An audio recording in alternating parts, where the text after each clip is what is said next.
mulai kajian kita.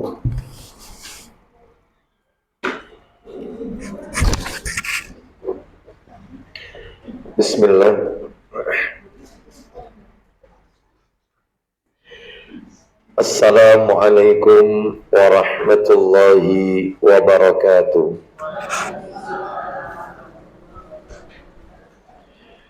Alhamdulillahi rabbil alamin. Wassalatu wassalamu ala nabiyyina Muhammadin sallallahu alaihi wasallam wa ala alihi wa ashabihi wa man tabi'ahum bi ihsanin ila yaumiddin wa sallama taslima katsira. Ya ayyuhalladzina amanu taqullaha haqqa tuqatih wa la tamutunna illa wa antum muslimun, amma ba'du, fa inna asdaqal hadisi kitabullah wa khairal hadi Muhammadin sallallahu alaihi wasallam, wa syarral umuri muhdatsatuha wa kulla muhdatsatin bid'ah wa kulla bid'atin dalalah wa kulla dalalatin finnar. Ikhwan wa akhwati fillah, bapak-bapak, ibu-ibu, kaum muslimin dan muslimah, jamaah majelis taklim Tazkiyatun Nafas yang semoga dimuliakan oleh Allah Subhanahu wa ta'ala, kepada segenap pengurus Musalla Az-Zaitun yang semoga dirahmati oleh Allah Subhanahu wa ta'ala. Tidak ada kata yang patut kita ucapkan pada sore hari ini selain rasa syukur kita kepada Allah Subhanahu wa ta'ala atas segala karunia nikmat yang telah Allah berikan kepada kita. Salah satu di antara sekian banyak kenikmatan-kenikmatan yang Allah berikan kepada kita dan kita rasakan pada sore hari ini adalah Allah Subhanahu wa ta'ala kembali mempertemukan kita di salah satu rumah Allah dari sekian banyak rumah-rumah Allah yang ada di muka bumi ini, yaitu Musalla Az-Zaitun, dalam rangka talabul ilmi, menuntut ilmu, bersama majelis taklim Tazkiyatun Nafas. Sekalipun kita berada di waktu yang berbeda, semestinya kita berada di Rabu pekan kedua, tetapi Rabu pekan kedua apa ketiga? Ketiga. Karena satu dan lain hal, Rabu pekan yang lalu saya uzur, sehingga kedua. Memang jadwal rutinnya 2, ya. Karena kami uzur, sehingga majelis taklim Tazkiyatun Nafas masih memberikan kesempatan kepada kami untuk tetap diadakan kajian sekalipun pada waktu yang berbeda. Saat ini kita berada di Rabu pekan keempat hari ini.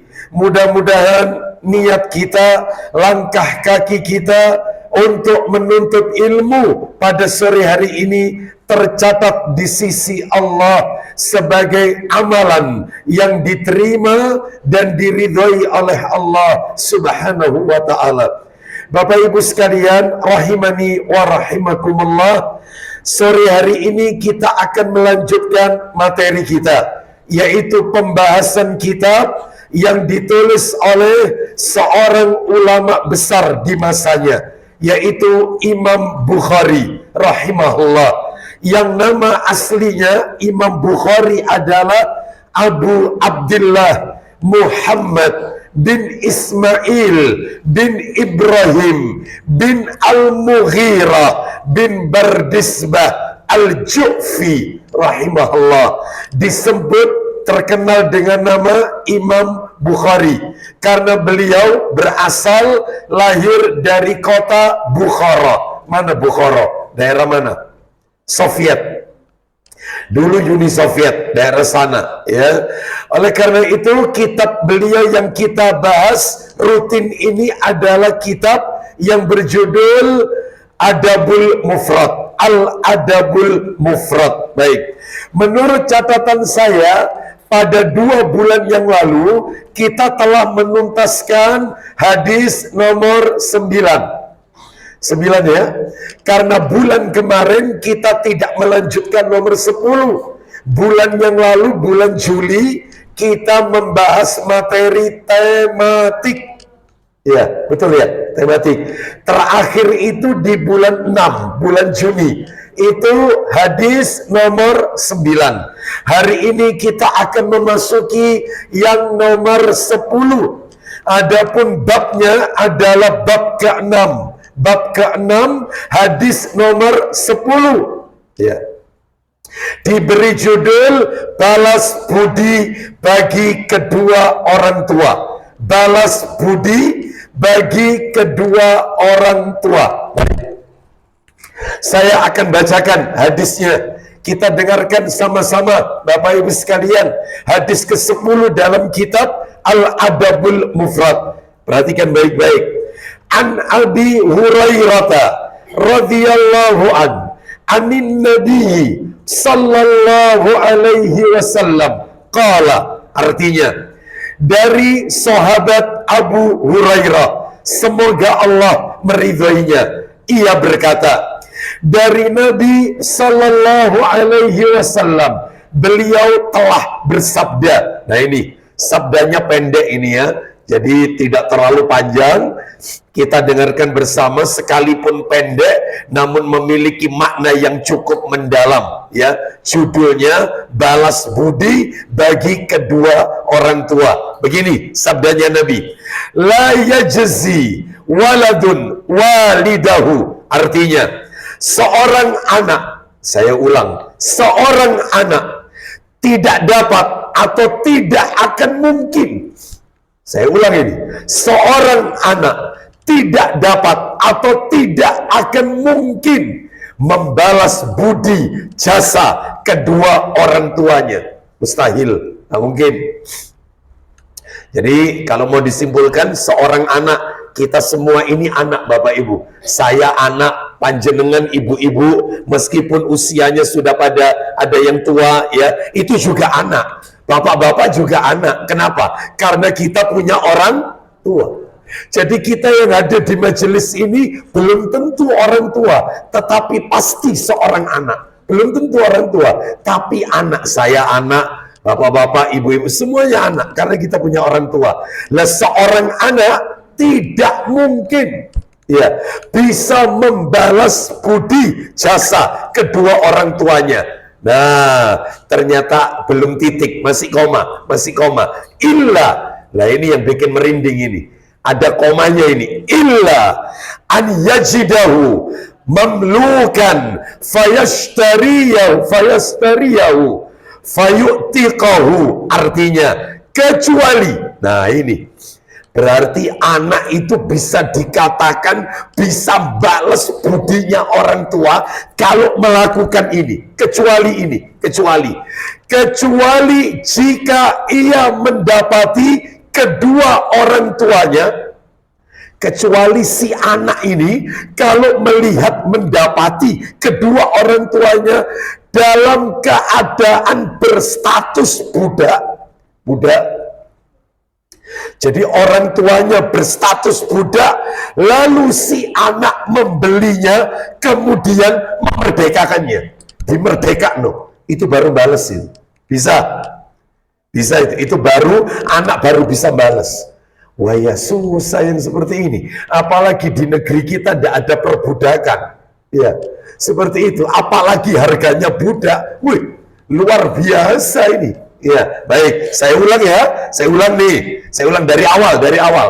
Seorang anak tidak akan pernah mungkin bisa membalas jasa, balas budi kedua orang tuanya, kecuali jika anak tersebut mendapati kedua orang tuanya dalam keadaan berstatus budak, orang tuanya diperbudak, jadi budak, lalu si anak membelinya dan memerdekakan orang tuanya, dimerdekakan, itu baru bisa balas itu. Pak, Bu, mohon maaf, siapa yang bisa balas air susunya ibu kita? Gak ada. Kita ini lahir keluar dari rahimnya ibu kita, mustahil bisa balas, kecuali siji kata Nabi. Satu tok bisanya. Orang tuamu jadi budak dan kau beli, kau merdeka, baru itu bisa balas. Mustahil, gak bisa kayaknya, gak ada ya. Kalaupun ada, ya tentunya bukan di Indonesia ini ya. Ini nanti tak jelaskan masalah perbudakan. Nanti kita akan singgung dikit masalah perbudakan. Baik, jadi dalil inilah hadis nomor 10 dalam kitab Adabul Mufrad. Pelajarannya. Nah, sekarang pelajarannya. Pelajarannya Bapak Ibu sekalian ada 4. Pelajarannya cuma ada 4. Nanti kalau materinya ini tuntas, waktunya masih cukup, saya lanjutkan nomor 11. Jadi hari ini sekalian 2 nomor, kalau cukup waktunya. Pelajarannya cuma 4, hadis nomor 10 ini. Apa saja pelajarannya? 1, yang pertama ini. Pelajaran yang pertama adalah, semaksimal apapun seorang anak berusaha, semaksimal apapun seorang anak berusaha, ya, semaksimal apapun ini sudah, ya, maksudnya semaksimal apapun ini kayak apa Ustaz? Kalau sama orang tuanya nggak pakai perhitungan, setiap yang keluar dari mulutnya orang tua dituruti kabeh ambek anak. Sak metune, istilahnya gitu ya, sak metune, sak keluarnya dari mulut. Nah, ibu kok kepingin, iya, ibu kepingin berobat, nah tapi ojo berobat. Ibu nek kepingin berobat rumah sakit paling terkenal, iya, sak metune, gak iso bales, gak bisa. Semaksimal apapun seorang anak, ya, bahkan setinggi apapun baktinya anak kepada orang tua, wes kurang nurut apa sudah? Nurut anak sudah. Ibunya bilang, padahal ibunya cuma ngomong, nek ibu kok nak ya mikir ojo marina, enggak. Ya, lu nak gak kon pikir enggak, ibu aran enggak. Saking nurutnya ini sudah, tetap tidak bisa balas, tetap tidak bisa. Tidak bisa, ya, tidak bisa. Ya, jadi semaksimal apapun usaha anak, setinggi apapun baktinya anak kepada orang tuanya, tidak akan pernah bisa membalas budi dari kedua orang tuanya. Tidak bisa balas. Itu anak bakti itu, gak bisa balas. Apalagi tidak bakti. Waduh, tambah. Banyak anak ndak berbakti? Ya, anak yang berbakti saja secara maksimal gak iso balas kebaikan orang tua. Apalagi kalau anak itu tidak berbakti, suka menyebabkan orang tuanya meneteskan air mata, bikin orang tua kepikiran, omongannya anak suka nyakiti hati orang tuanya, anak yang bakhil pelit sama orang tuanya, nama baiknya orang tua tercoreng di masyarakat gara-gara anaknya utang di mana-mana, yang nutupi orang tuanya, anaknya kena narkoba, kan ini mencoreng. Sing bakti saja gak iso bales orang tua, apalagi kayak gini, anak durhaka tambah gak iso bales. Itu satu, itu pelajaran pertama itu ya.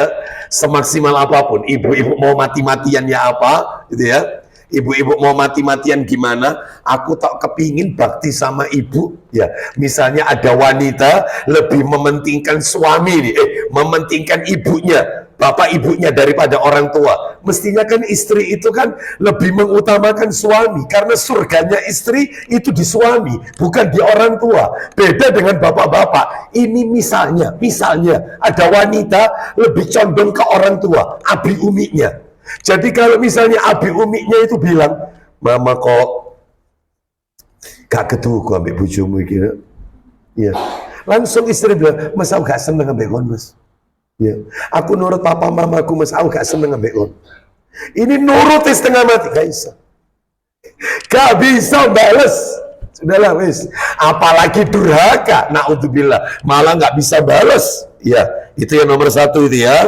Itu mata apa ini pelajaran pertama. Pelajaran kedua, kecuali hanya satu kondisi. Nah ini kecuali hanya ada pada satu kondisi. Kecuali hanya ada pada satu kondisi. Seorang anak dianggap membalas jasa kedua orang tuanya. Wis iso balas, sudah bisa balas. Kecuali satu kondisi ini tok. Gak ada nomor dua, gak ada nomor tiga, hanya satu ini tok.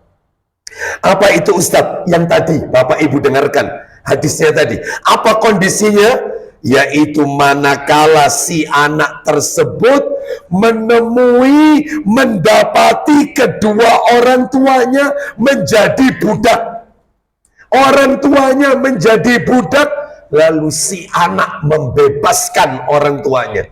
Hanya itu tok, anak dianggap bisa balas budi baiknya orang tua. Ya, budi baiknya orang tua.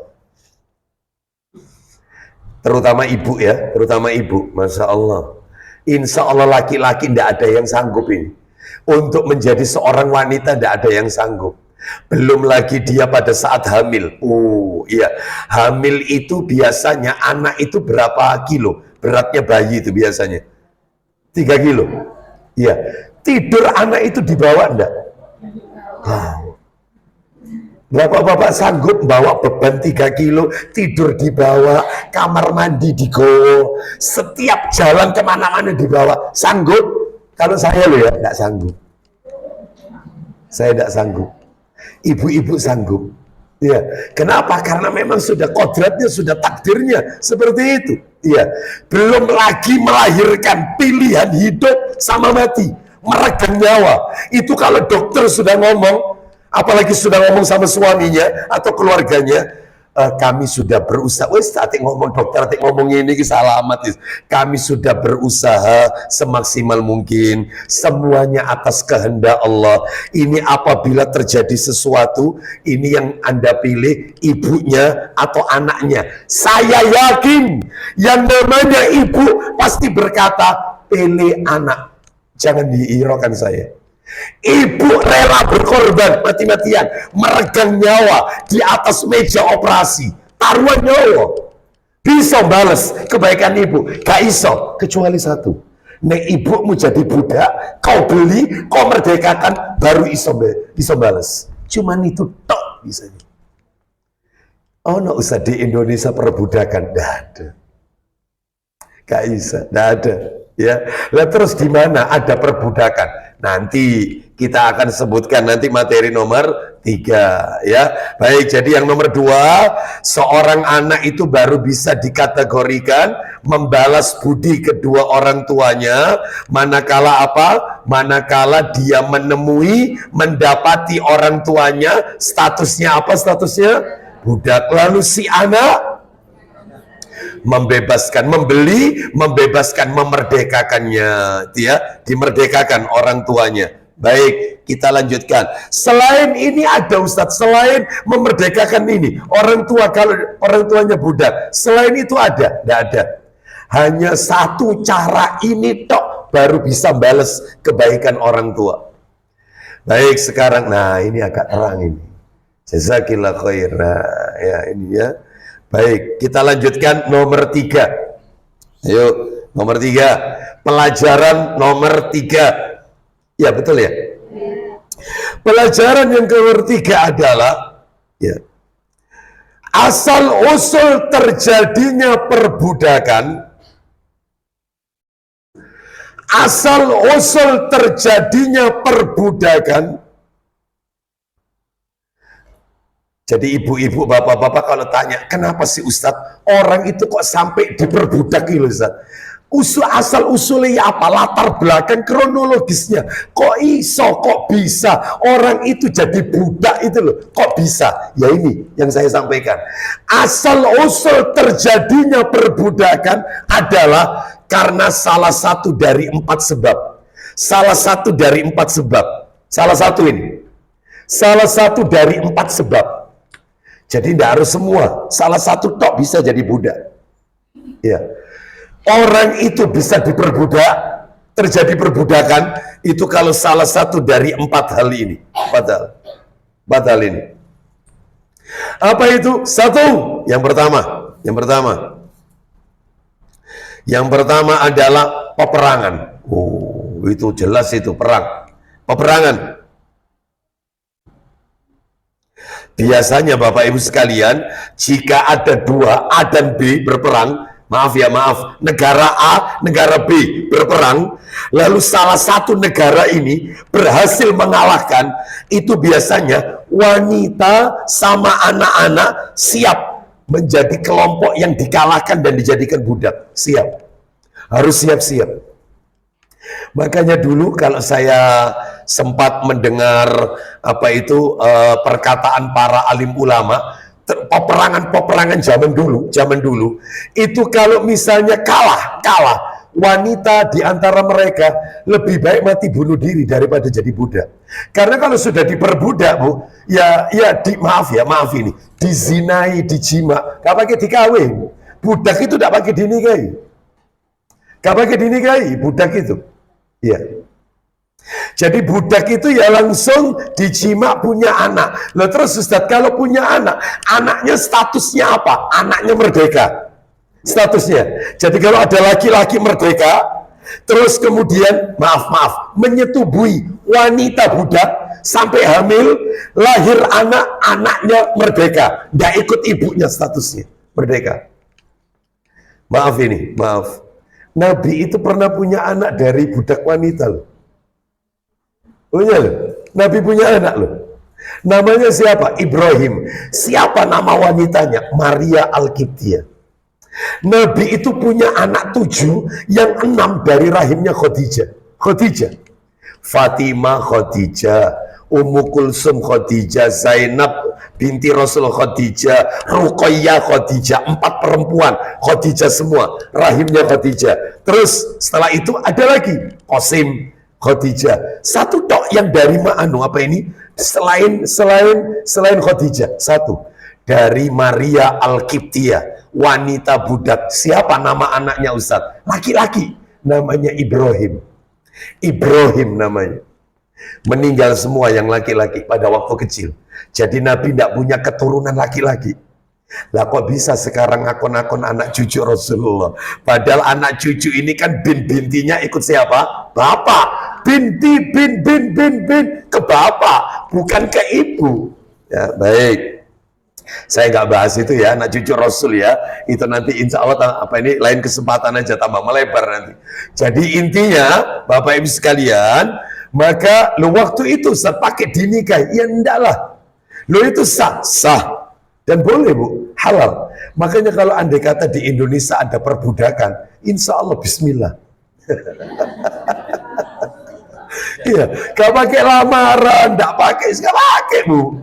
Namanya budak. Pegang sudah dijima, selesai. Boleh, halal. Kalau ada Ustadz TKW, TKI itu ART, asisten rumah tangga, PRT, pembantu rumah tangga, itu budak Ustadz? Bukan. Kan budak. Ini murni kalau ada perang. Satu ya. Nomor dua. Ada berapa tadi itu? 4 ya. Ini nomor 2 sekarang. Yang nomor 2 adalah kefakiran.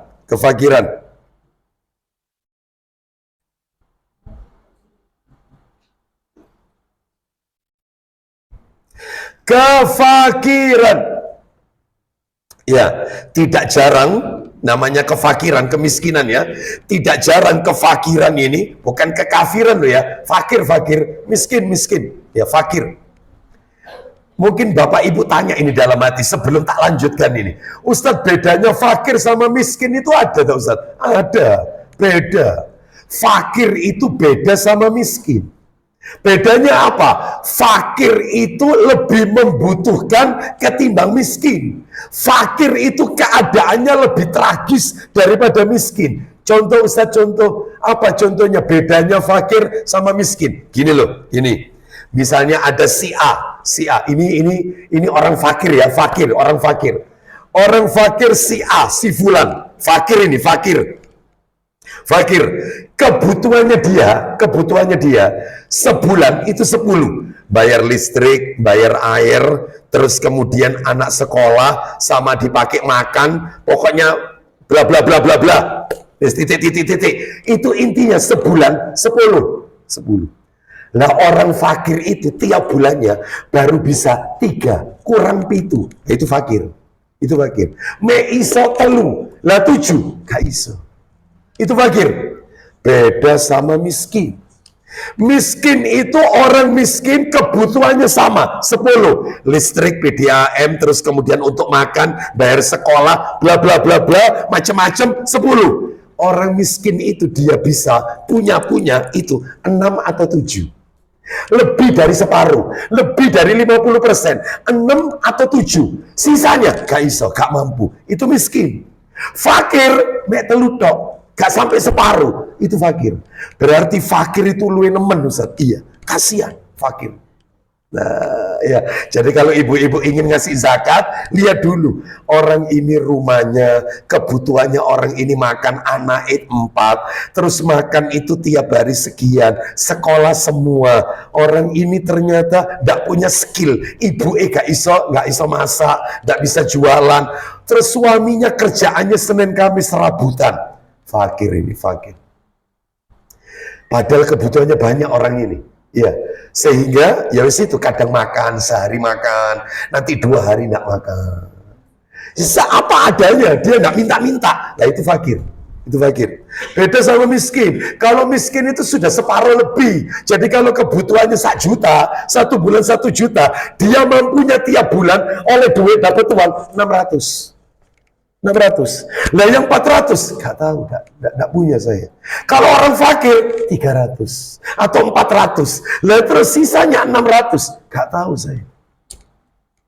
Nah, kira-kira di sini ya bisa membedakan ya fakir miskin ya. Jadi jangan kemudian digebiar ya fakir itu ya miskin itu ya fakir. Ya enggak, beda. Fakir sendiri, miskin sendiri. Masih ingat orang yang berhak menerima zakat berapa golongan? 8 golongan yang berhak menerima zakat. 1 fakir, loh. 2 miskin. Yang nomor 3 fisabilillah. Yang nomor 4 ibnu sabil. Yang nomor 5 mu'allaf. Yang nomor 6 amil zakat. Nomor 7 orang yang banyak utang. Yang nomor 8 apa nomor 8? Ya, apa yang nomor 8 itu? Ayo, gak apal. Ya nomor 8. Ayo dibuka surat 9. Surat 9 dibuka, ayo. Coba sih, kepingin tahu. Yang berhak nerima zakat siapa saja? Minta tolong Ustaz. Surat 9 Ustaz. Ayat 60 Ustaz. 60. Surat At-Taubah ayat 60. Coba sih, kepingin tahu siapa aja itu yang nerima zakat itu. Tafadhol, silakan. Ayo, minta tolong dibantu Ustaz. At-Taubah ayat 60. Surat 9 ayat 60. Tafadhol. Sesungguhnya ditaruh di meja aja, enggak bisa. Kak cukup. Nah, enak itu. Nah, sip. Silakan Ustaz, monggo. Kak nyala. Oh, Kak anu. Kak bunyi. Ya, silakan kita dengarkan. Ayo. sesungguhnya zakat itu hanyalah untuk orang-orang fakir. Fakir 1, terus Orang-orang miskin. 2 miskin, terus Pengurus zakat. Amil zakat itu nomor 3. Terus Para mu'alaf yang dibujuk hatinya untuk memerdekakan. Stop. Para mu'alaf, pelan-pelan, itu koma soalnya. Para mu'alaf yang dibujuk hatinya, itu nomor 4. Mu'alaf yang baru masuk Islam. Terus untuk memerdekakan budak. memerdekakan budak, itu nomor 5. Terus Orang-orang yang berhutang. orang yang banyak utangnya, 6. Terus Untuk jalan Allah. fisabilillah, itu nomor 7. Terakhir Dan untuk mereka yang sedang dalam perjalanan. itu ibnu sabil, dalam perjalanan. Berarti ada berapa totalnya? 8 orang yang berhak menerima zakat. Saya tanya, anak yatim mlebu ndak? Disebut ndak anak yatim? Boleh ndak nerima zakat? Gak boleh. Kecuali anak yatim itu masuk kategori jadi kita kasih anak itu gara-gara status, karena status fakir atau anak yatim? Fakir. Saya tanya, ono ndak anak yatim sing sugih? Oke, makanya anak yatim ndak masuk. Tapi kalau yatimnya yatim miskin, iki lho nduk, iki lho nak, kamu tak kasih zakat saya. Kenapa? Duduk karena kon yatim, tapi kamu Paham? Sebab kadang-kadang iku lho, anak yatim iku lho kayak ono zakat sebentar. Anak yatim tidak dapat zakat. Lho tapi gak mampu lah, beda. Kamu ngasihnya gara-gara tidak mampu, bukan karena yatimnya. Bukan. Sebab anak yatim kaya raya itu banyak. Ya. Bisa dipahami sampai di sini ya? Baik, kita lanjutkan. Jadi tadi perbudakan itu terjadi sebab kedua karena apa? Kefakiran. Baik, nomor 3. Sebab yang ketiga, perampokan dan pembajakan. Perampokan dan pembajakan. Dulu Bapak Ibu, ini cerita dikit, ini sejarah ya, sejarah. Bapak Ibu dulu yang pernah belajar ilmu pengetahuan sosial, IPS. Ya, itu dulu ada rombongan besar bangsa-bangsa Eropa singgah ke Afrika. Bangsa Eropa singgah mampir ke negara Afrika, dan ternyata mereka nangkepi orang-orang negro. Menangkap orang-orang negro, kemudian menjual mereka di pasar-pasar budak Eropa. Makanya rata-rata budak itu kulit hitam biasanya. Itu dulu ceritanya gitu soalnya. Bangsa kulit putih, orang Eropa mampir ke negara Afrika kulit hitam, itu langsung ditangkepi mereka, langsung dijuali, dijadiin budak. Na'udzubillah. Ya, dan itu alhamdulillah tidak terjadi di negeri kita. Saya tanya sama Bapak Ibu, saya tanya, Nabi Yusuf alaihissalam itu pernah tidak dijadikan budak? Pernah tidak?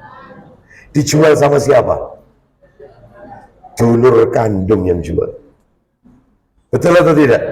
Saudara lo ini, saudara kandung yang jual dulur kandung. Lantaran gara-gara iri, dengki. Karena mereka beranggapan bapaknya, ibunya lebih mencintai Yusuf daripada mereka. Saudara-saudara lo ini sak gede didol, dijual. Allahu Akbar. Makanya saya kalau dengar kajiannya Ustadz Firanda, Ustadz Dr. Firanda, Hafizullah Ta'ala, ayo kita dengarkan ceramah singkat beliau ya. 1 menit, cuma 1 menit dok. Masya Allah, orang itu kalau diuji oleh Allah bertubi-tubi, itu tangga sukses. Itu namanya tangga sukses. Ini kita dengarkan. Jadi Bu, kalau diuji oleh Allah, sakit tidak sembuh-sembuh, ini belum kelar, anak ternyata maaf diuji, ini belum kelar, orang tua masuk rumah sakit, ini terus ujian ini gak mari-mari. Terus, kenapa? Berarti kita mau sukses nanti. Nanti kita dengarkan. Bakalnya enak nanti, bakalnya enak. Kita lihat ini. Saya kalau lihat orang-orang tua dulu itu, ya Allah, ujiannya itu apa yang tidak dijual untuk anaknya. Wis, Apa ini pengalaman jadi orang miskin, itu orang tua kita, sekarang giliran enaknya mereka. Diseneng no ambil anaknya. Ya Allah, diumrohno, dihajino, dikasih rumah, tiap bulan dikasih belanjaan, uang belanja. Giliran enaknya sekarang. Dulunya soro mereka. Nah ternyata ini ada hikmahnya. Kita dengarkan ceramahnya beliau. Hanya 1 menit aja. Tolong direnungkan. Maka mulai sekarang orang kalau kena ujian, musibah, harus move on, harus tegar. Ya ini, kita lihat ini. Allah berfirman, kita dengarkan, yaitu kajiannya Dr. Firanda Hafizahullah Ta'ala. Kita dengarkan. Bisa jadi musibah-musibah itu adalah anak-anak tangga yang menuju kepada puncak kesuksesan. 1, 2, 3, 4, sukses. Kalau tidak melewati anak tangga tersebut, kau tidak akan sampai pada puncak kesuksesan. Contoh yang nyata sering kita sampaikan tentang Nabi Yusuf alaihissalam. Nabi Yusuf alaihissalam, kenapa bisa jadi bangsawan? Karena melalui tangga-tangga musibah yang berturut-turut. Tangga musibah pertama, dimusuhi oleh kakak-kakaknya, dihasati. Yang kedua, akhirnya dipisahkan dari bapak dan ibunya yang sangat dia cintai.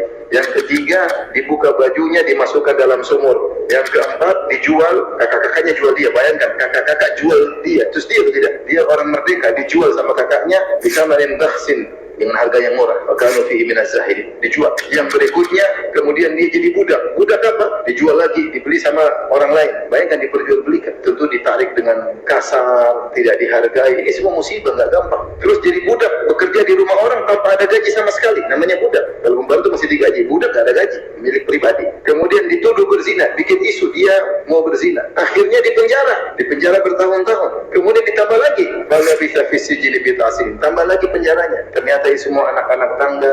Ternyata ujungnya dia menafsirkan mimpi sang raja dan akhirnya menjadi apa? Bangsawan.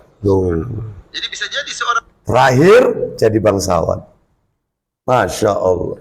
Bertubi-tubi loh, sampai terakhir di penjara. Di penjara nggak cukup, ditambah lagi tahunnya penjaranya. Sampai akhirnya jadi bangsawan. Itulah manusia, diuji bertubi-tubi, itu anak tangga menuju kesuksesan. Ya, baik, sampaikan ke putra-putri panjenengan. Jadi harus sabar menghadapi hidup ini, karena ini ujian tangga menuju sukses. Ya, baik, kita lanjutkan. Sekarang yang nomor berapa? 4. Munculnya perbudakan yang nomor 4 itu adalah orang kafir yang menjadi tawanan perang. Ya, orang kafir yang menjadi tawanan perang.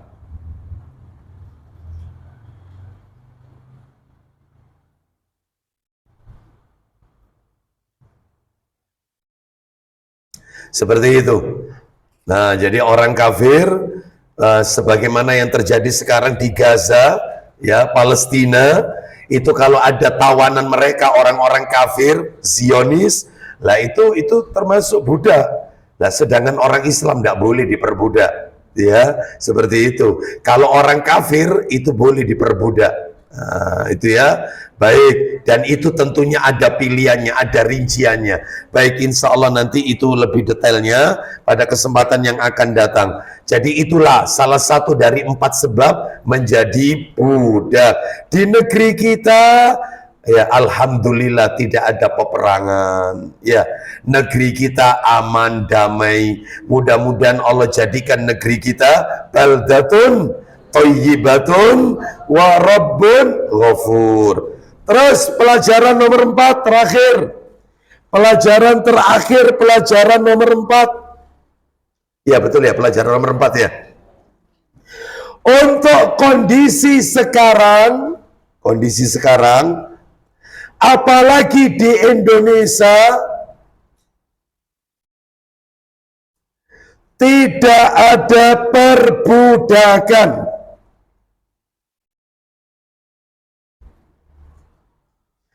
Sudah, titik. TKI, TKW kita di luar negeri itu bukan budak. Nggak boleh. Ya berarti digaji, Ustaz. Iya, kalau pembantu digaji. Kalau budak nggak digaji, Bu. Nggak ada gaji. Disuruh kerja, tok, nggak digaji. Ya itu budak. Ya, seenaknya majikannya. Lah itu budak berarti ya. Wallahu a'lam bishawab. tuntas materi kita. Kesimpulannya sebelum masuk nomor 11, materi baru lagi, saya tambahkan baru. Saya simpulkan dulu. Berarti, Bu, Pak, kesimpulannya, anak itu bisa ndak balas budi jasanya orang tua? Bisa ndak? Ndak bisa. Tetapi ada ndak cara lain untuk bisa balas? Ada. Caranya apa? Ya, apabila orang tuanya berstatus budak, lalu si anak memerdekakan orang tuanya, itu baru bisa balas budinya orang tua. Hanya itu tok, tidak ada pilihan lain, hanya itu. Baik, sekarang kita masuk yang nomor 11 hari ini. Adabul Mufrad, hadis nomor 11 hari ini. Tambahan. Judulnya sama Pak Ustadz? Iya, sama. Balas budi bagi kedua orang tua. Judulnya sama. Balas budi bagi kedua orang tua. Judulnya sama. Saya bacakan. Ini bukan hadis, ini asar. Perkataan sahabat, asar namanya. Asar. Asar. Jadi kalau dari Nabi itu kan hadis. Kalau yang bicara itu sahabat, namanya apa tadi? Asar. Bisa nulisnya asar. A-T-S-A-R. Asar. Jadi bukan asar, bukan. Kalau sholat asar itu kan pakai sod. Ya, pakai sod. Ini enggak. Ya, asar. Pakai sa. Ya, A-T-S-A-R. Asar. Ya, baik. Saya bacakan, diperhatikan. Haddasana Sa'id bin Abi Burdata qala. Saya bacakan dari Sa'id bin Abi Burda radhiyallahu an, mengabarkan kepada kami, dia berkata. Nah, ini perhatikan baik-baik Bapak Ibu. Sami'tu Abi yuhaddisu annahu syahidaini.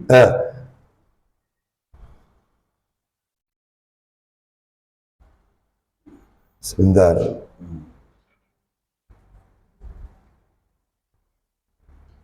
Baik. Ini. Sami'tu abi yuhaddisu annahu syahida bin Umar wa rajulun yamaniyun yatufu bil baiti hamala ummahu wara'a dhahrihi yaqul. Artinya, aku mendengar ayahku bercerita bahwa ia melihat sahabat Ibnu Umar radhiyallahu anhuma dan seorang dari Yaman sedang melakukan tawaf di Ka'bah sambil menggendong ibunya di punggungnya. Orang itu bersenandung. Nah, gini. Tak sampaikan, tak ceritakan supaya panjenengan tahu gambarannya. Jadi katanya Abu Burda, mohon maaf, katanya Sa'id bin Abi Burda, yang bicara ini Sa'id. Dia bilang, bapakku memberitahukan kepadaku. Siapa bapaknya Sa'id? Sa'id bin Abi Burda. Berarti Abu Burda. Abu Burda, bapaknya Sa'id, ngabarkan kepada anaknya. Apa itu? Aku itu pernah melihat Ibnu Umar, anaknya Umar bin Khattab, itu berada di Masjidil Haram, itu ada bersama seorang laki-laki yang sedang menggendong ibunya, ditaruh di punggungnya ketika tawaf. Yang gendong itu bukan Ibnu Umar, orang lain. Jadi Ibnu Umar ada lagi satu laki-laki gendong ibunya pada saat tawaf. Bayangkan Bu, Pak, gendong ibu lo ini tawaf lo ini, tawaf itu berapa putaran? 7 putaran. Dan Bapak Ibu tahu, maaf ini harus saya sampaikan, hadis ini ono cerita nih. Anak ini yang gendong ibunya itu dari kalau nggak salah dari Baghdad. Anak ini dari Baghdad ke Mekah gendong ibunya di punggungnya ini. Ini bukan naik pesawat, ini jalan gendong. Baghdad sampai ke Mekah, gendong. Bayangkan, jalan. Dulu ndak ada Saudi Airlines, Garuda, ya, gak ada dulu. Ya, terus anak ini juga ndak pakai onta, ndak pakai kuda atau keledai, ndak pakai kendaraan, jalan sampai ke Mekah. Gendong loh ini, sudah sampai di Mekah, tawaf 7 putaran, sa'i Safa Marwah 7 putaran, gendong. Bayangkan. Lalu anak ini bersenandung, bersair, sair. Gini bunyi sairnya, gini sairnya. Inilah ba'iruha al-mudhal in adha'irat rakabuha lam udhar. Artinya, aku ini adalah tunggangan yang nyaman untuk ibuku. Jika tunggangan lain, onta, keledai dan lain-lain diganggu, maka tunggangan ini akan kaget, loncat, sehingga penumpangnya pun juga ikut terganggu. Tapi kalau aku, apapun kondisinya, penumpangnya tetap akan merasa nyaman. Kira-kira nyindir ibunya ndak ini? Nyindir dia ini. Aku ini seperti tunggangan bagi ibuku. Aku iki koyo keledai. Aku iki koyo kuda. Itu ya. Enak ditunggangi sama ibuku. Ya. Terus kalau tunggangan lain, itu kalau bahasa kita loh ya, kayak onta, kayak apapun. Itu kalau misalnya jatuh, maka yang ada di atasnya, yang duduk di atasnya, pasti dia akan ikut terjatuh atau terbangun. Kalau ketiduran, pastikan. Tapi tunggangan kayak apa ini yang ada di atasku nyaman. Meskipun aku kelelahan, aku tiba, dia tetap enak nyaman. Nyindir kira-kira. Nyindir tidak? Nyindir ini bahasa sindiran, bahasa sindiran. Terus dia berkata, laki-laki ini yang gendong ibunya berkata kepada Ibnu Umar, semakola, orang itu berkata, ya Ibnu Umar, aturani jazaituha, wahai Ibnu Umar, apakah yang aku lakukan ini sudah bisa dikatakan membalas jasa ibuku? Dikandani isoi mek siji kuda kok itu tadi. Ibu-ibu kan sudah tahu ilmunya, mek satu itu tak isoi. Lah ini dia gendong, dia merasa abut ini Baghdad sampai ke Mekah tawaf gendong, sa'i gendong. Apakah aku sudah balas jasanya ibuku? Katanya Ibnu Umar, qala, Ibnu Umar menjawab, ya, la wala bizafratin wahidatin. Katanya Ibnu Umar radhiyallahu anhu, belum setarik nafas saat ia melahirkanmu pun belum. Ibumu pada waktu melahirkan kan jelas, wanita kalau melahirkan kan suruh dokter apa? Tarik nafas ibu, tarik nafas. Ya, itu katanya Ibnu Umar, ibumu nafas sekali, narik sekali. Itu kau balas ini? Belum.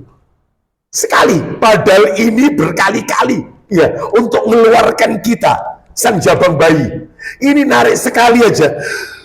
Misalnya, ini belum terbayar. Saya nggak punya pengalaman melahirkan soalnya. Ya apa prakteknya? Ya, cuma saya melihat orang melahirkan, pernah istri saya soalnya. Ya, karena saya disuruh masuk ruangan itu ya. Saya lihat, ya Allah nak, mudah-mudahan kau dadi anak sing soleh nak, sakno mamamu nak. Ya Allah mudahkan ya Allah. Saya doa itu ya. Terus ibu, terus ya, tarik nafas lagi, terus ibu. Iya, bapak silakan. Apa ini? Kasih motivasi bapak istrinya, kasih motivasi.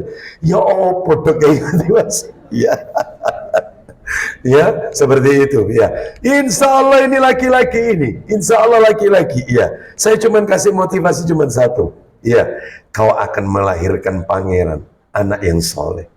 Melahirkan anak yang soleh, penghafal Quran, berat. Maka kau harus kuat. Iya, kuat lahir. Iya, ya begitu bapak dari tadi ngomong. Jadi saya kalau ingat itu, ya Allah berat, perempuan melahirkan ini berat sekali ya. Maka dalam hal ini katanya Ibnu Umar, sekali tarikan nafas belum bisa bayar jasa ibu. Belum. Apalagi kemudian menyusui, apalagi yang lainnya, belum ini, belum apa-apa. Baik, terus lanjut. Nah, akhirnya apa yang terjadi? Summa tofa benu Umar fa'atal maqama fasalla rak'ataini summa qala.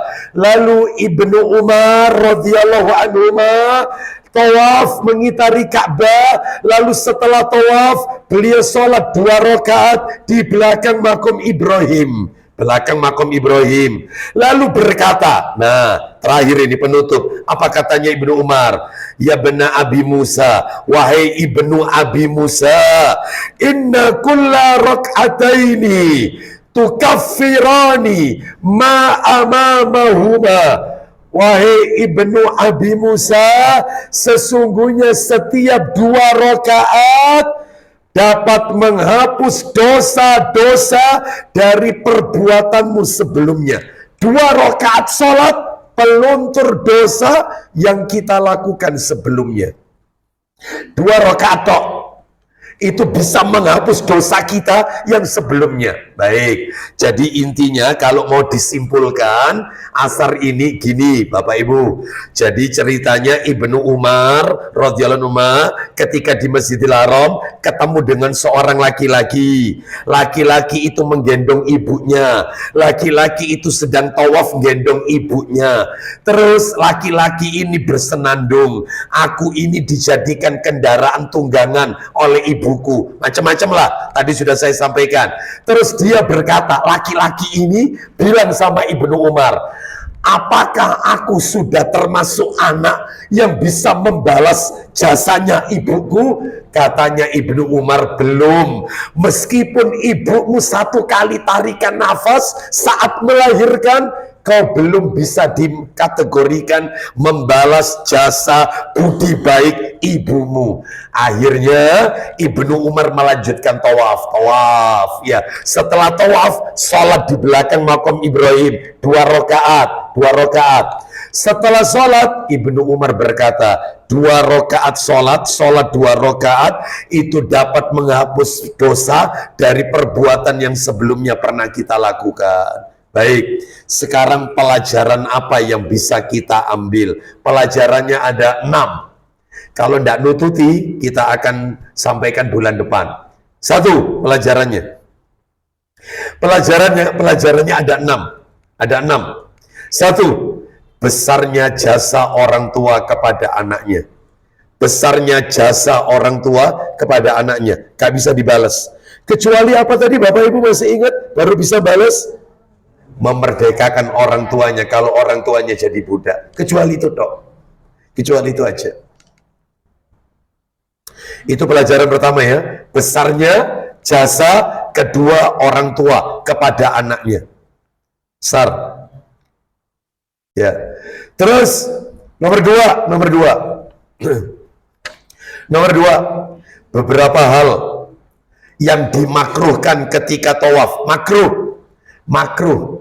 Beberapa hal yang dimakruhkan ketika tawaf. Makruh itu dibenci, tidak disukai. Makanya panjenengan kalau umroh, mudah-mudahan ditakdir umroh. Ya, paling tidak menunaikan rukun Islam yang kelima, haji. Bapak Ibu kalau lagi umroh pas tawaf, tolong kalau bisa jangan melakukan beberapa hal ini. Karena ini makruh. Makruh itu apa sih Ustaz? Dibenci, nggak disukai. Dibenci, nggak disukai. Jadi sebaiknya tinggalkan. Jangan dilakukan. Apa itu Ustaz? 1. Saya nggak sebut 1 aja deh. Yang A gitu aja. Supaya nanti nyatetnya gampang. Jadi 2A, B, C, D gitu ya. Yang A. Mengeraskan suara ketika berzikir. Pak Bu Anu. Tinggalkan. Mengeraskan suara ketika berzikir. Subhanallah walhamdulillah wala ilaha illallah ketika tawaf. Jangan. Ada enggak yang ketika tawaf nyanyi? Ada. Subhanallah walhamdulillah wala ilaha illallah Allahu akbar. Ini tawaf ini. Saya pada waktu itu bimbing jamaah saya, itu dalam hati, Indonesia ini pasti. Indonesia ini. Yang lebih parah, yang sempat viral masuk YouTube, apa itu? Pancasila, satu ketuhanan, pas tawaf muncul Pancasila.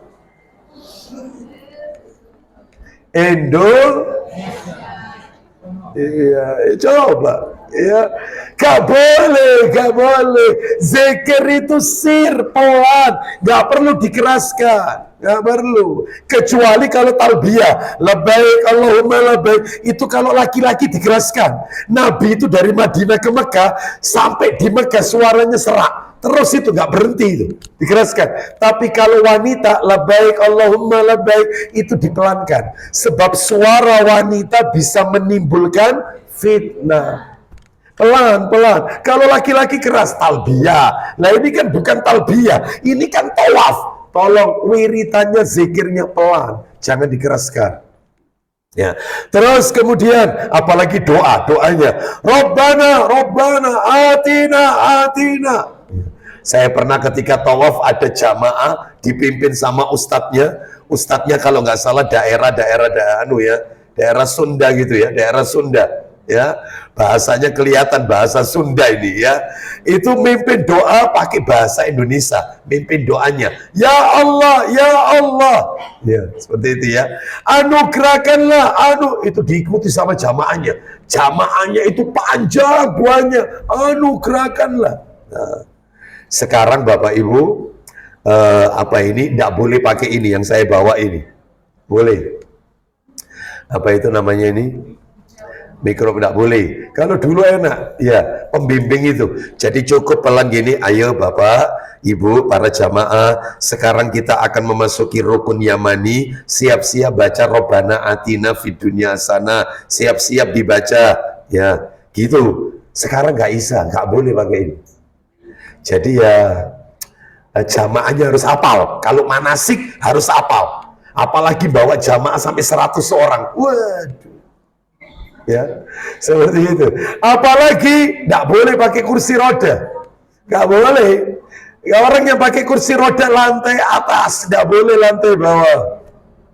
Yang lantai bawah itu pejalan kaki dan semuanya pakai baju ikhram. Jadi tidak ada orang pakai baju bebas tawaf lantai bawah. Kalau kepingin tawaf pakai baju bebas lantai 2, termasuk yang kursi dorong lantai 2. Ya tambah panjang Bu. Tambah panjang lingkarannya, diameternya tambah jauh. Kalau deket Ka'bah kan paling nggak sampai 1 jam kelar. Ya. Nah kalau ini bisa 1 jam, 2 jam lebih. Ya, itu panjang. Nah, makanya jamaah kalau ada yang bawa kursi roda, ya sudah siap-siap terpisah. Yang lain ada di bawah, yang kursi roda lantai atas. Nah terus, ya nanti dibimbing sendiri sama mutaifnya sana. Nah, gitu. Ya, baik. Kita lanjutkan. Terus apalagi yang makro, yang B, berbicara yang tidak ada keperluan. Bicara yang tidak ada keperluan, nggak boleh. Hindari. Jamaah saya itu ada. Ketika tawaf, ya ternyata ngomong, bicara, nggak apa-apa sebenarnya ngomong. Tapi kalau ada keperluan, contohnya Ustaz, kalau ada keperluan, misalnya saya himbau, Bapak tolong agak merapat ya, nanti jamaahnya ditembus sama jamaah lain, nanti terpecah-pecah, agak rapat ya, seperti itu, nggak apa-apa, karena ada kebutuhan. Nah ini enggak, ya Ustaz, iya, dok kini gak ono wong elek, wayu Pak Ustaz, ya, mari nonton ini, nonton bojoku Pak Ustaz, langit dan bumi Pak Ustadz masuk. Tak bilang gak boleh. Ya, lihat mata biru, mata coklat, jangan ya. Tundukkan, ini waktunya umroh ini ya. Tawaf sa'i sudah, hati-hati lisannya dijaga. Seperti itu ya. Itu masih ditulis wayu-wayu bukan wayu. Sing lanang ganteng, masya Allah. Ya, ini kan tidak ada perlunya. Makruh itu makruh. Nggak boleh. Makruh, hindari. Nomor yang C bersenandung sair. Ya. Contohnya, baca sholawat dilakukan, ya. Apalagi ini maulid. Ya, umroh kalau sudah maulid kayak gini, wah, zikirnya semuanya sholawatan semua. Ya, sholawat badar, sholawat macam-macam. Ya, macam-macam. Ya, ini kan sekarang ini sudah masuk Rabiul Awal, ya. Bulan depan kan tanggal merah, maulid. Nah, itu yang tawaf full. Dan itu rata-rata kalau anu tawaf, zikir-zikirnya zikir yang tidak diajarkan oleh Rasulullah Sallallahu Alaihi Wasallam. Terus kemudian yang keberapa? 4, menahan buang hajat, nggak boleh menahan buang hajat. D, menahan buang hajat. Nah terus gimana? Tuntaskan dulu aja buang hajat. Buang hajatnya dituntaskan, baru tawaf. Sebab kalau tidak, waduh. Ya, Ustadz toiletnya kan jauh. Iya memang jauh. Iya, sebab kalau sudah ada jamaah, Ustadz saya tak pipis ya, alamat bisa sudah nggak bisa. Anda balik masuk sini lagi 1 jam untuk mau masuk itu 1 jam. Kita sudah selesai, Anda baru masuk Masjidil Haram. Makanya sebelumnya tuntaskan buang hajat. Yang mau pipis, yang mau sudah tuntaskan dulu. Sebab kalau enggak sudah otomatis sudah terpisah. Ya, semua tidak ada toilet di dalam masjid. Semuanya keluar masjid dan itu pun eskalator bawah tanah. Naik eskalator, naik turun eskalator. Masya Allah. Full. Jadi susah, pasti akan terpisah nanti ya. Terus yang E, menahan diri saat sangat lapar. Menahan diri saat sangat lapar. Saat sangat lapar. Kalau bisa makan dulu. Ya biasanya saya kalau bimbing, begitu nyampe Mekah, maka saya minta hotelnya, restorannya dibuka, jamaah kita makan dulu. Makan Mbak, makan dulu. Bu, makan. Habis makan, sudah kasih room list hotel, kunci hotel masing-masing. Ayo, masuk kamar dulu. Masalah koper nanti ada yang ngurusi. Sampean masuk dulu. Yang mau bersih-bersih, mau cebok, mau apa, go on hotel, kamar. Setelah itu nanti turun, saya kasih waktu 1 jam, saya tunggu di lobi. Kumpul bareng, sudah dalam keadaan wudhu, siap berangkat masuk masjid, masuk hotel dulu, masuk kamar. Seperti itu, suruh makan dulu, sebab kalau enggak, waduh, Ustaz lemes, Ustaz belum makan, nah ya kan, ya, ini butuh energi nih, berat ini, tawaf sa'i ini ya, baik. Terus kemudian yang ke F, makan ketika tawaf itu makruh, makan ketika tawaf itu makruh. Kalau minum Ustaz, pas tawaf nelak, minum, nggak apa-apa. Tapi kalau ditinggalkan lebih baik. Kalau ditinggalkan lebih baik, itu kalau minum. Kalau makan, hindari. Ustaz, ada orang Ustaz, ketika tawaf itu Ustaz, ngemut permen. Tawaf ngemut permen, ngisep permen. Kenapa? Karena khawatir bau mulut Ustaz. Iya, nggak perlu, kumur aja atau pakai siwak. Kenapa? Karena memang ini dihindari, makruh ini. Makanya makan dulu supaya tidak bau mulut. Seperti itu ya. Atau minum obat kumur, pakai obat kumur dan seterusnya. Sebab ini makruh ini, makan. Ya. Itu. Kenapa orang tawaf di sana ini bau mulutnya macam-macam, Bu. Bau mulutnya macam-macam, ya. Oleh karena itu maka dalamnya harus sabar, ya. Harus sabar. Terus kemudian yang keberapa? Yang G, menutup mulut dengan tangan. Menutup mulut dengan tangan, nggak boleh. Berarti pakai masker nggak boleh, nggak boleh. Kalau oleh maskeran. Wanita bercadar harus lepas. Harus dilepas, nggak boleh cadaran. Nggak boleh cadaran. Orang tawaf. Kecuali kalau dia, karena dia cantik ya, dia cantik, khawatir wajahnya bisa menimbulkan fitnah karena dia cantik, maka tidak boleh diikat cadarnya. Yang boleh itu tangannya dimasukkan ke jilbabnya, lalu kemudian ditutupkan sampai ke pangkal hidung, jadi sambil dipegangi gini. Nanti kalau dia merasa tidak ada yang lihat dia, dilepas lagi. Nanti kalau dia merasa kok dilihat, diperhatikan orang, tutup lagi. itu yang terkenal kecantik.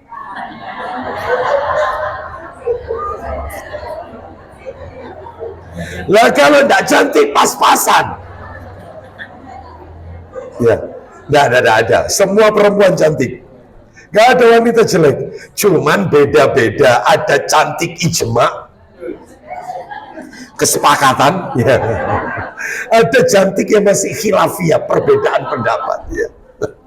Baik, kita lanjutkan. Ya, kira-kira ibu-ibu masuk kategori cantik yang ijma atau masih khilafiyah? Khilafiyah. Terus terakhir yang H adalah yang makro ketika tawaf ya, menyela-nyela jari. Jadi seperti ini, tawaf sambil jalan tangannya itu begini, atau sambil membunyikan tek tek tek, nggak boleh.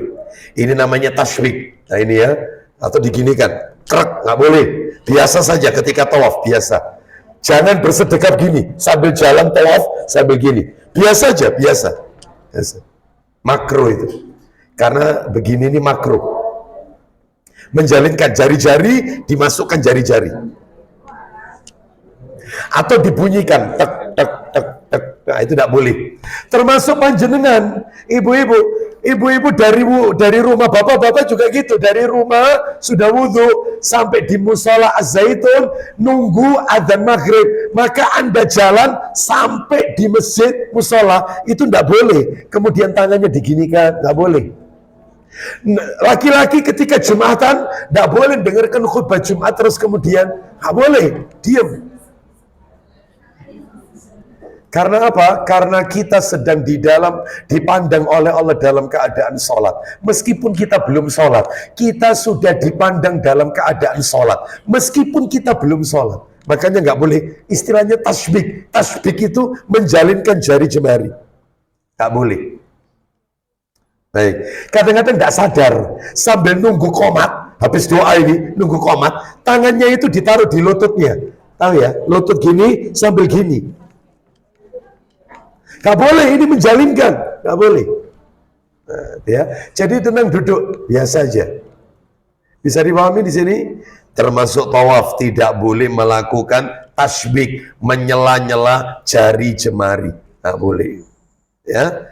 Terus sekarang kita masuk pelajaran nomor 3. Tasybik. Tasybik. Tasybik. Tasybik. Tasybik, menjalinkan jemari. Ayo nomor 3. Nomor 3, syarat-syarat tawaf. Ustadz, kenapa kok jadi bahas tawaf? Loh, tadi ceritanya adalah ketika tawaf soalnya. Ketika tawaf. Syarat-syarat tawaf. Kenapa kok dari tadi wangel nulis tasbik ya? Ya. Kok masih dengar saya angel sih? Biasa aja nulisnya. TASY, tulisan. Ya.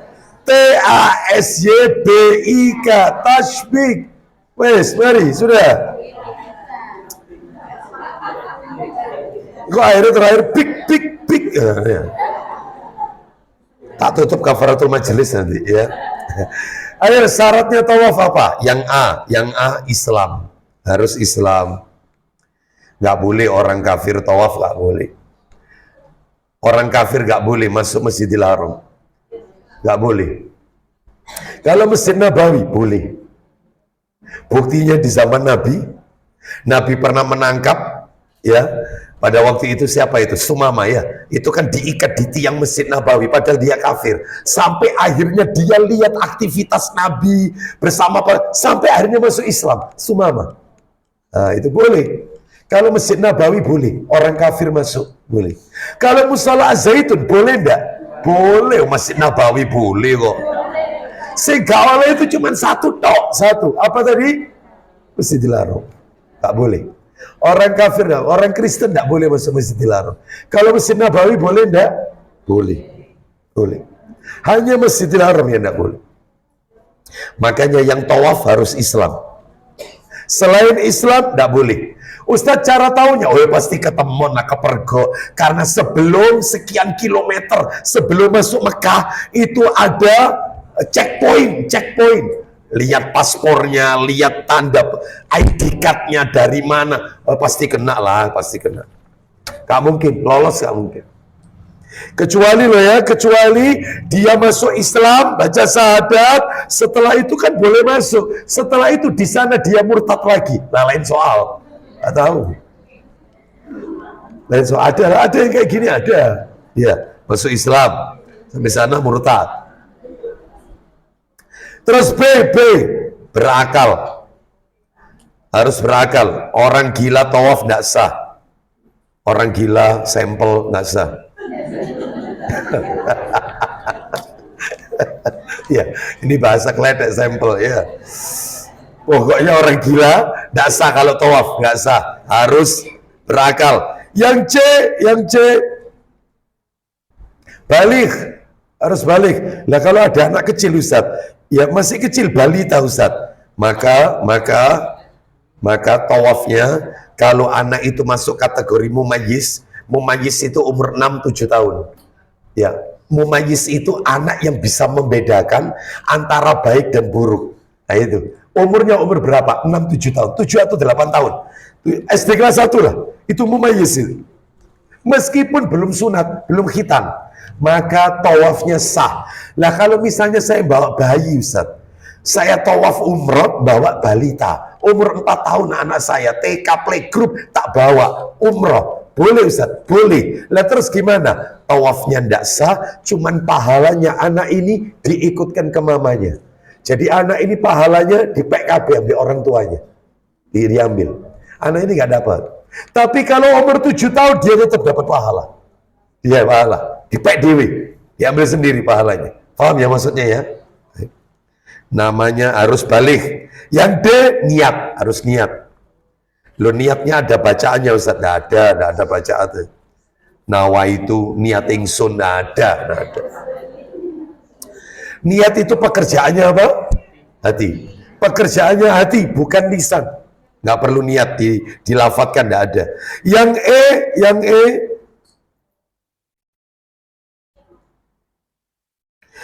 E syaratnya adalah tawaf dilakukan sebanyak 7 kali putaran.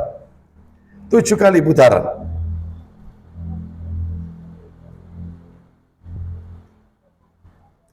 Tujuh kali, tak boleh lebih.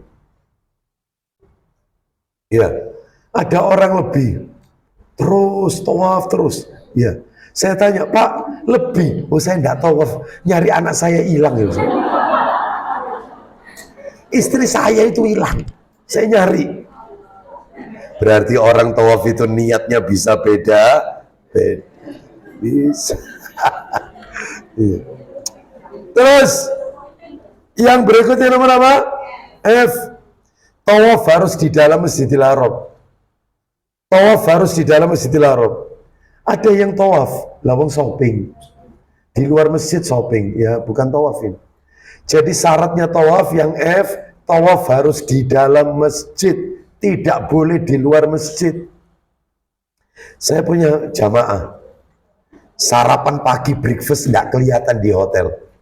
Makan siang baru ketok kelihatan. Pak, ketika tadi sarapan pagi panjenengan kok nggak kelihatan.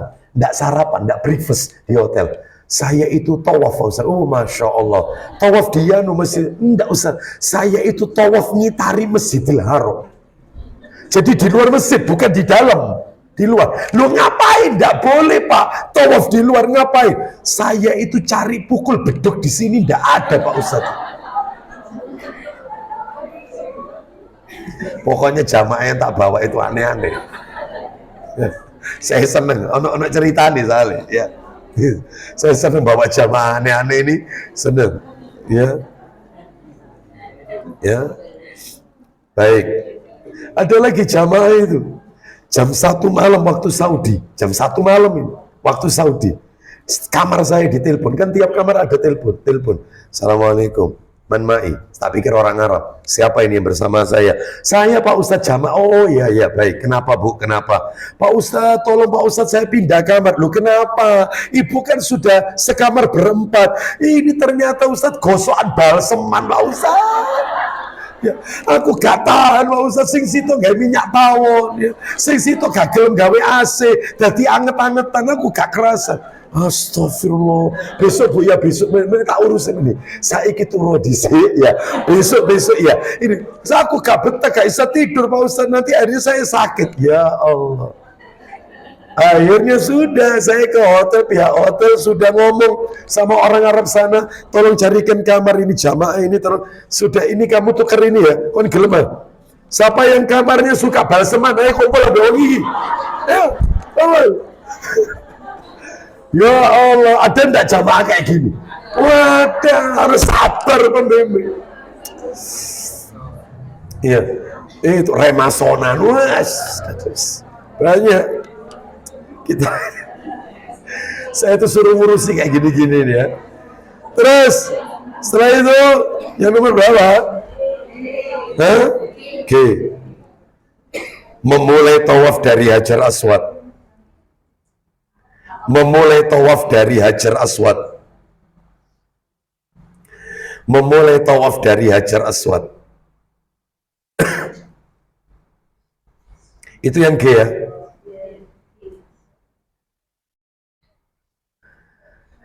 Terus kemudian yang H menutup aurat. Menutup aurat.